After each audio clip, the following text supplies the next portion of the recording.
ഇന്ത്യയും ഓസ്ട്രേലിയയും തമ്മിൽ 18-ലേറെ മേഖലകളിൽ സഹകരണം പങ്കാളിത്തം ഉറപ്പാക്കുകയാണ്. അത്രയധികം മേഖലകളിൽ പഠനാവസരവും തൊഴിലവസരങ്ങളും തുറന്നു കിട്ടുകയാണ്. ഈ പഠനാവസരങ്ങളെ പറ്റിയും തൊഴിലവസരങ്ങളെ കുറിച്ചും ഒക്കെ നന്നായിട്ട് അറിയാവുന്ന ആൾക്കാരെയൊക്കെ വിളിച്ച് പ്രേക്ഷകരെ കൂടി ഇതൊന്ന് അറിയിച്ചാലോ എന്ന്. അങ്ങനെ രണ്ടുപേരാണ് നമ്മളോടൊപ്പം ഉള്ളത്. ആബേ സർവീസസിന്റെ ഡയറക്ടേഴ്സായ പ്രദീപ് എബ്രഹാമും സോണിയ റോസ് ആന്റണി.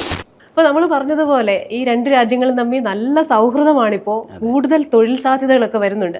ഒരുപാട് രാജ്യങ്ങളിലേക്ക് ഇപ്പോൾ കുട്ടികൾ പഠിക്കാൻ പോകുന്നുണ്ട്. പക്ഷെ നിങ്ങളുടെ ഒരു ഹിസ്റ്ററി ഞാൻ നോക്കുമ്പോൾ 19 വർഷമായിട്ട് ഓസ്ട്രേലിയ തന്നെയാണ്. എന്താണ് ഓസ്ട്രേലിയയോട് ഇത്ര വലിയൊരു ചങ്ങാത്തം? നമുക്ക് ഓസ്ട്രേലിയയിൽ കിട്ടുന്ന ആ ഒരു സെക്യൂരിറ്റി, അല്ലെങ്കിൽ തൊഴിലവസരം, അല്ലെങ്കിൽ എഡ്യൂക്കേഷൻ. ഇപ്പം നമ്മളെ ഈ യൂണിവേഴ്സിറ്റികളാണ്. മറ്റ് കൺട്രികളെന്ന് പറഞ്ഞാൽ കോളേജുകൾ, അങ്ങനെയുള്ള സംഭവങ്ങളാണ്.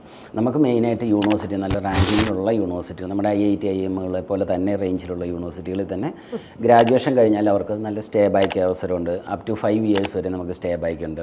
അതുമാത്രമല്ല, നമുക്ക് ഈ പറയുന്ന തൊഴിലവസരവും അതുപോലെ തന്നെ കിട്ടുന്നുണ്ട്.